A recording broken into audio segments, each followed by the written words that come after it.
مبارک نبی اسلام مبارک فرمائی القبر روضة من ریاض الجنت قبر د مؤمن د باغچینا یو باغچه ده او حفرة من حفر النار یا د جهنم د کندونه یو کند ده کتا په دنیا کې زمانه خطه رکړه چا باندې د ظلم اونک دنیا کې د زمانه خطه رکړه د مسلمان حق د اون خوړه دنیا کې د زمانه خطه رکړه بل مسلمان ته د رور وې دنیا کې د زمانه خطه رکړه د بل مسلمان حق دے پیسہ یا نکم محفوظ دے کہ دنیا کے دے زمانہ خط رکھلا زمان محترمو بل مسلمان حق دے دا سے اگڑ اللہ کا خپل حق نو تاتا بلان دے قبری زندگی راحت و دغوال تیری لما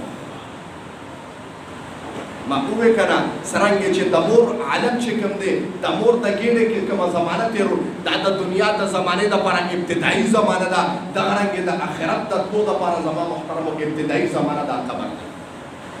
چه موتا قبر جوڑ کو چه زمان روان کی زمان انتقال کی بالدانا رحمت اللہ علیہ یو پیرم مجلس تراغی دا هارون رشید باچا چه دا هارون رشید باچا مجلس تراغی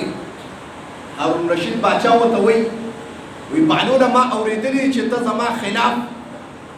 چه کم منصور دے جعفر نوم دے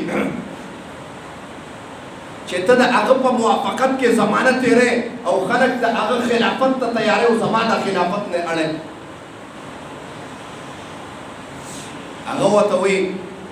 بالدانا رحمت اللہ علیہ توی تا دا کارو نکے لیکن کتا دا اگڑے چیرا زیو کمخل انسانے مانا زچے کم دے اغا تا بخل کوئی دا دماغی توازن کمزوری دی دا لیوانے دی مجنون دی بالدانا رحمت وی کتا داو گانے چی تا زان لیوانی گانے لیکن ستا لیوان تو مانا اس زان نشی بچ کولے مانا تا مانا زان نشی بچ کولے بالدانا و توی وی ستا چی کم نمک حلال کسان دی اگی چی تا تا کم خبر را رسول دی دا خبر بلکل ریختیان دی زد آغا موافقت کی زمانت تیرو دا بادشاہ مخی تا ولار دی جی شاہید دربار لگے دلے دے حرون بشید بادشاہ پتاخت باندے ناس تے برا او خکتا ہوتا چی کم دے رو دے ولار دی وی خبر دیر اختیار اوریدل دا وی اس زمان سزا صدا چی مار اختیار ہوئے مار اختیار کوئی و ما دا موافقت کردے وایا زمان سزا صدا بالدانا رحمت اللہ علیہ مسرور یا وزیرو اگتے ہوئے وی مسرورا دل دا سے کار اوکا بالدانا دیر فقیرو پا حقیقت کے اغا بادشاہو لیکن ظاہری زمانہ میں دا سے تیرونا خلق کو تا فقیر خکارے دا وی بالدانا نا کپڑے اوباسا دا ٹاک شدلے چھوڑے اچولے وا او دا خر کتا پی ورواچا وا پا خلقی والا لگام واچا وا پا دے ٹول محل کے اگر زوا بے زمان دربار تراوالے و زمان مخی و دا دے ٹول درباریانو مخی تے سر قلم ټول درباریان داسې خاموش دي چې د مرغې आवाज شته په دربار کې لیکن د انسان आवाज په دربار کې نه خېږي او بالدانا رحمت الله علیه وتا مسکی کیږي او خان بس مسرور راغې د بالدانا رحمت الله علیه د بدن نه کپڑے لري کړې پربنده کې زما محترمو او دا خرقته ولا پملا باندې واچولا دا خرج او دا از کم لگامی دا اسپنه او دا تار لگامی ولا پخوله کې واچو دا پاسا په سور شو په ټول محل کې وګرځو د باچا دربار ته راوستو واپس بالدانا رحمت الله علیه خادم او دسترګو نه اوخ کې بهږي زما محترم چې دا ټول درباریانو مخ کې پربند کو به حرمتي ولو وای وایا هغه تیم بادشاہ چې ستاسو امر یې هغه وایي دیکھیں یو بل چې کوم دی خلیفہ وزیر رانه وته هغه الله والو چې بالدانا ته وکتل بربټ ولاړ دی د خرقته ولا پملا باندې اچولې ده او دا مسرور لګام ولا فلکی نیولې دی ډېر حیران شو چې د الله والو خلکو سره ستا په دربار کې دا کار ولې کیږي بادشاہ چې وکتل هغه وزیر د ډېر امانتدار دا هغه خبر احکته نه ورزوره وی دا الله والا نه دی زما په خلاف باندې لګیا دی و چې ستا په خلاف لګیا دی د خو ستا مخکې رښتیا ویلي دي تا دله د رښتیاو داسې نه ورکړه یو سړی که ته ستا په مخالفت کې لګي هغه چاته دا نه وي چې زه ستا مخالف یم په مخالف او بیا یو بادشاہ ته انسان ولاړ دی چې بادشاہ ستا په مخالفت کې زمانه تېرو دا به ستا د فایدې دپاره دی دا کار کوي هسې ځان ته الله والا بادشاه وایي بس هغه دغې ته لرې کړو ورته وایي زه معافي غواړم بادشاه ورته وایي دلته واغوندې وایي د ریخمو کپړې ورته واغوندې بانودانا ورته وایي بادشاه بانودانا ریخمو والا نه دی زما چې کومې شلېدلې د ټاټ جوړه وه هغه ماله واپس راوړه چې وایچو هغې ورته ور واچوله دی روان شه د دغه نه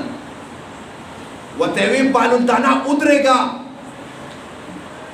که ته نور څه نه قبلې دینارونه او اشرفې وله ورکړې وایي دا قبول یې کا ده ورته وایي بادشاه دام نشم قبلولی ملامته کوم ما بیا روان شو بیا ورته بادشاه اواز وکړه بانودانا ته خو ځان ته الله والا وې که ته د اشرفې خپله نه قبلې غریبانانو له ورکه بانودانا اشرفې لاسو کې راواغشتې محل کې څه زمانه مخکې لاړه چې ویې کتل سوچ یې وکړه ودرېده واپس راغی هارون رشید باچا ته په تخت باندې اشرفې واپس کېښودې وایي دا خو تا ماله واپس راکړې وایي باچا واپس مې نه دي درکړې تا ما ته امر وکړه چې اشرفې یو غریب بنده له ورکه وایي ما ډېر زیات سوچ وکړه ستا وزیران بار مسلمانان نور مسلمانان په درو باندې وخي ټیکسونه ترې علي د خپلې خزانې د برکېدو دپاره ټیکسونه علي ما ته پته ولګېده چې په مخ د ځمکه باندې ما ته ستا نه غریب بنده ښکاره نه شو چې د ټیکسونو دپاره نور مسلمانانو ملاګانې دې ماتې کړې ځکه مې دله اشرفې درکړې چې دا واله ته غریب سړی زما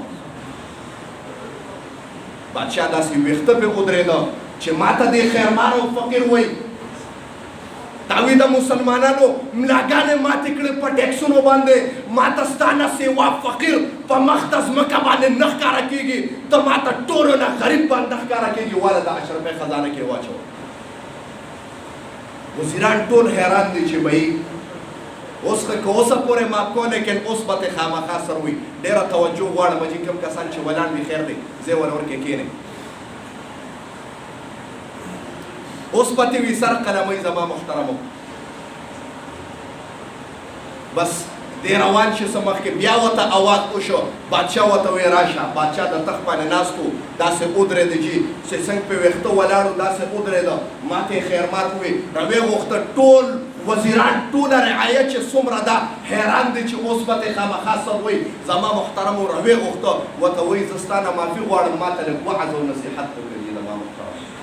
خبره زه نکته ویم تاسو ته بیان مې دې دپاره وکړه تاسو ته مې واقعیت دې دپاره ذکر کړه چې بانودانا رحمت الله علیه کوم وعظ کړی دی بادشاه ته هغه وعظ زما مراد چې تاسو ته وویم وی وعظ راته وکړه ورته وایي بادشاه ته وایي وعظ درته کوم کښېنه تخت نه راکوشه تخت نه راکوشه وایي د ټولو نه مخکې ستا غټ وعظ دا دی چې ته دې ته وګوره چې دا محل او دا دربار ستا نه مخکې د بادشاهانو